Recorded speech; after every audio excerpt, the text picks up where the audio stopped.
이 세례라고 하는 뜻 자체가 뭐냐면 말이 물속에 잠근다라고 하는 의미가 있죠. 그래서 마치 죄를 다 씻는다는 의미와 또 그리스도와 함께 영원토록 연합한다라고 하는 그런 영적인 의미를 갖고 있습니다. 이런 세례식을 베풀고 또 이 성찬에 참여하면서 우리가 주의 몸과 주의 피를 대하는 떡과 잔을 받을 때에 주의 성령이 함께하는 시간이 되는 것이죠. 세례를 베풀고 성찬을 행하는 이 전체를 가리켜서 우리는 성례라고 이렇게 말합니다. 여러분, 기독교의 은혜의 방편이라고 하는 것이 하나님 말씀을 통해서 우리가 은혜를 받는 것도 있지만 또 이 성찬 예식을 통해서 또 세례를 받을 때 성령이 함께 하시고 오늘도 우리에게 은혜와 감동을 주실 줄로 믿습니다. 여러분이 성찬의 유래를 찾아가면 아마 출애굽기 12장에 나오는 출애굽하기 전날 밤 이스라엘 백성들이 그 애굽 땅의 모든 마지막 재앙인 이 모든 장자들이 처음 난 것들이 죽는 그야말로 흑암의 영이 침범한 그 시대에 하나님께서는 모세를 통하여 이스라엘 백성들에게 어린 양을 잡아서 그 양의 피를 좌우의 문설주에 바르면 그 무서운 재앙을 넘어가게 된다라고 하는 말씀을 해 주십니다.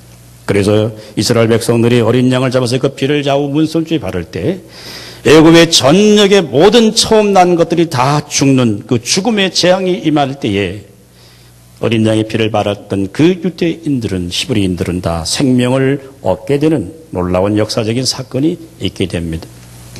그래서 이제 예수님께서도 이 제자들을 마지막 십자가를 앞두고 제자들과 함께 이제 만찬을 먹으시면서 주님의 떡과 잔을 나누며 이건 내 몸이다, 이건 내 피다, 이 잔을 마시라. 그래서 이제 구약 시대의 그 유월절 속에 담겨있던 이 언약이 이제 새로운 언약으로 바뀌어지는, 그래서 예수님이 오심으로 말미암아서 구약 시대 때 내려오는 모든 그 언약을 옛 언약을 끊고 예수 그리스도로 말미암아 새로운 언약이 제정되어지는 것이 바로 예수님이 제자들과 함께 나누었던 성찬에 담겨져 있는 의미입니다.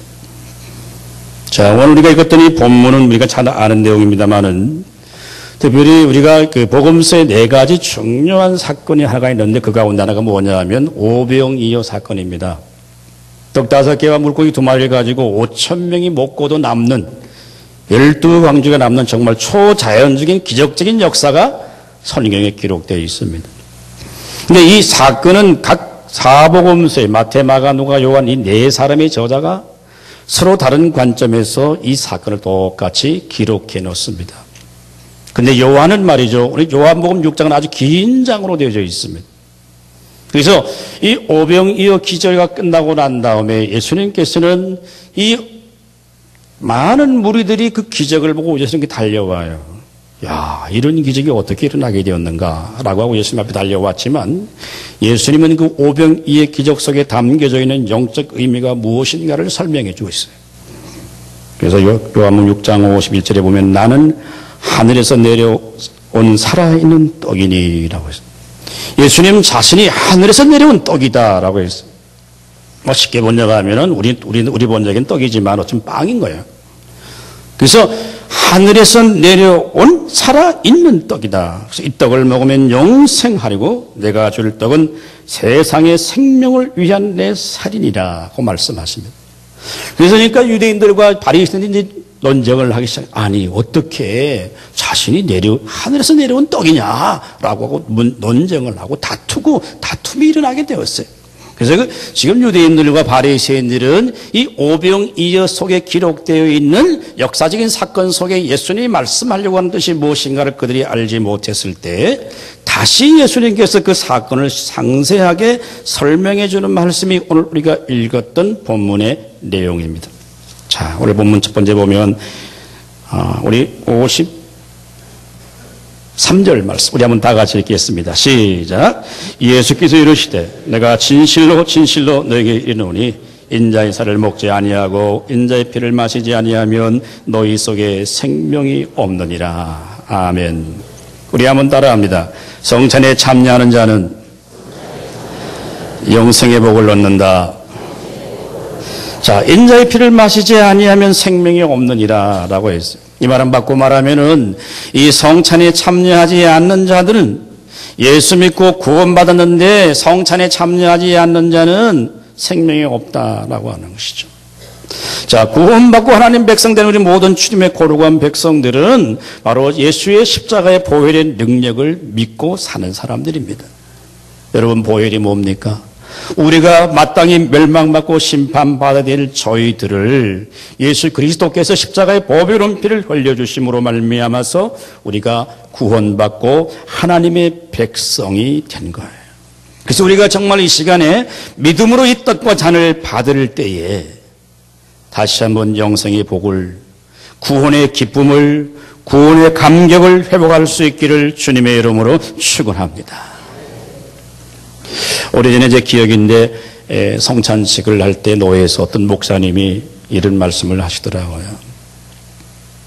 여러분, 하시면서 이 성찬 예식은 마치 우리가 과거 옛날에 어르신들이 봄이 새해지면은 봄이 되면 혹은 가을이 되면 한약을 한 제씩 지어서 먹었는데 이 성찬 예식에 참여해서 떡과 잔을 받는 것은 마치 우리의 영혼이 허약해져 있을 때, 이 죄악된 세상에 살면서 구원의 감격을 잊어버렸을 때, 때로는 믿음이 떠나 있을 때 이 떡과 잔을 받음으로 말미암아서 우리의 영혼을 간근하게 하는 시간, 마치 영적인 한약을 먹는 시간 같다라고 그런 말을 해요. 또 어떤 경우에는 아이고 목사님 나는 죄가 많아 죄를 많이 져갖고 이 성찬 못 받아요. 그러면 그분이 굉장히 어려운 것 같죠. 그럼 여러분, 내가 완전히 있어서 성찬에 참여한다고 하면요, 이 땅에 누구도 성찬에 참여할 사람이 없습니다. 여전히 우리 가운데 죄가 있고 부족함이 있고 약점이 있지만 그럼에도 불구하고 오늘도 우리가 이 성찬에 참여할 때 다시 한번 주의 보혈의 능력을 믿고 이 떡과 잔을 마실 때 영생의 복이 임할 수 있기를 주님의 이름으로 축복합니다. 자, 오늘 두 번째 본문 말씀 우리 다시 한번 읽겠습니다. 56절 말씀 다 같이 있습니다. 시작. 내 살을 먹고 내 피를 마시는 자는 내 안에 거하고 나도 그의 안에 거하나니. 아멘. 우리 한번 따라합니다. 성찬에 참여하는 자는 영적 교제의 축복을 얻는다. 여러분, 오늘 본문에 보면 중요한 동사가 하나 있습니다. 56절에 내 살을 먹고 내 피를 마시는 자는 내 안에 거하고 나도 그 안에 거한다. 이 거한다는 동사는 뭐냐면 헬라의 뜻은 어떤 뜻이냐? 장막을 친다는 뜻이 또 있고요. 집을 짓는다는 뜻이에요. 그게 거한다는 동사입니다. 참 의미가 있죠. 오늘 우리가 이 떡과 잔을 받음으로 말미암아서 우리가 주님이 마치 우리 안에 거하는 거예요. 물론 이 떡은 사람이 만든 것이고 포도주는 사람이 만든 거예요. 그럼 우리가 믿음으로 이 떡과 이 잔을 받을 때에 주님의 성령이, 주님이 오늘 우리 안에 거하는 거예요. 이 거한다는 다른 영어 번역에 보면 커뮤니케이션으로 되어 있어요. 하나님과 주님과 우리가 영적인 소통이 된다는 거예요. 여러분, 부부가 아무리 살아도요, 늘 주어 동사만 사용해서 한평생 살면 그건 부부가 소통하는 게 아니에요. 자기 내면에 있는 이야기를 서로 생각을 주고받을 수 있는 단계까지 나가야 그 부부가 통하는 거단 말이죠. 교회 생활도 마찬가지예요. 신앙생활 하는데 하나님과 통하지 않은 분이 너무 많아요. 이 성찬에 참여한다라고 하는 것은 우리가 떡과 잔을 받음으로 우리가 하나님과 소통하는 시간이 되는 거예요. 내가 너희 안에 거하고 너희가 내 안에 거하고. 그래서 유명한 요한복음 15장 7절에 그런 말씀이 있잖아요. 포도나무 비유를 들으며 주님은 그렇게 말씀합니다. 너희가 내 안에 거하고 내 말이 너희 안에 거하면 너희가 무엇이든지 원하는 대로 구하라. 그리하면 이루시리라. 할렐루야. 이게 뭐냐 하면 기도라고 하는 게 뭐냐면 하나님과 내가 소통이 돼, 영적인 소통이 되어야 된다고 하는 거예요.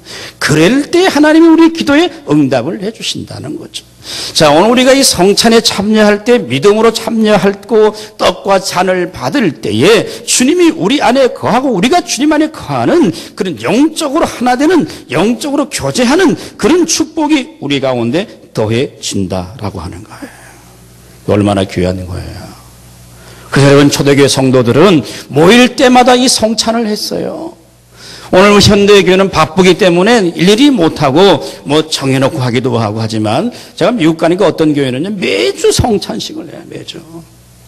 자신마다 주님의 십자가를 보혈을 다시 일깨우고 그리고 다시 세상에 나가서 영적인 힘을 세상을 이길 수 있는 그런 영적인 능력이 뭐냐 하면 바로 이 성찬을 통해서 이루어져 주님 안에 거하고 주님과 교제하는 그런 축복이 있는 것이다. 그래서 여러분 초대교회 성도들이 비박을 받으며 환난을 받으며 순교의 현장에 나갈 수 있는 근거가 뭐냐? 그들이 늘 모일 때마다 성찬 예식을 통해서 성령의 능력을 경험하고 구원의 기쁨과 감격을 이 땅에 빼앗기지 않은 믿음을 지켰기 때문에 어떤 고난과 시련도 이겨내게 되는 것이에요. 마지막 한 가지 오늘 본문에 보면 이렇게 우리에게 말씀해 주시고 있습니다. 여러분 58절 우리 한번 다 같이 읽겠습니다. 시작. 이것은 하늘에서 내려온 떡이니 조상들이 먹고도 죽은 그것과 같이 아니하여 이 떡을 먹는 자는 영원히 살리라. 아멘.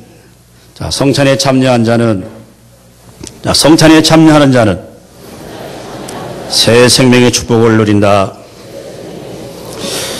자, 오늘 여기 중요한 동사가 하나 나와요. 58절에 보면 이것은 하늘에서 내려온 떡이다라고 했어요. 자, 물론 예수님께서는 이 비유 말씀을 이스라엘 백성들이 출애굽기 19장에 보면 신광야에 들어와서 이제 만나가 내리기 시작합니다. 그래서 자기들이 먹을 양식을 아침마다 나가서 그 만나를 가지고 와요. 근데 그거는 반드시 하루분만 필요합니다. 아무리 많이 가지고 와봐도 그건 썩어서 먹지 못해요. 꼭 필요한 양식.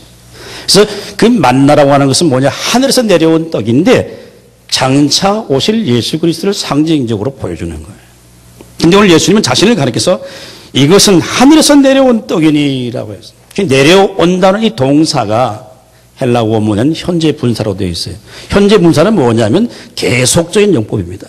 그러니까 과거에 광야에서만 내려온 것이 아니라 지금도 우리가 이 떡과 잔을 받을 때에 마치 생명의 떡이 되신 그분이 우리 속에 지금도 내려오는, 지금도 계속 되어지는, 지금도 계속 하나님의 생명의 역사가 나타나는 그 의미를 주님 자신이 설명해 주고 있는 내용입니다.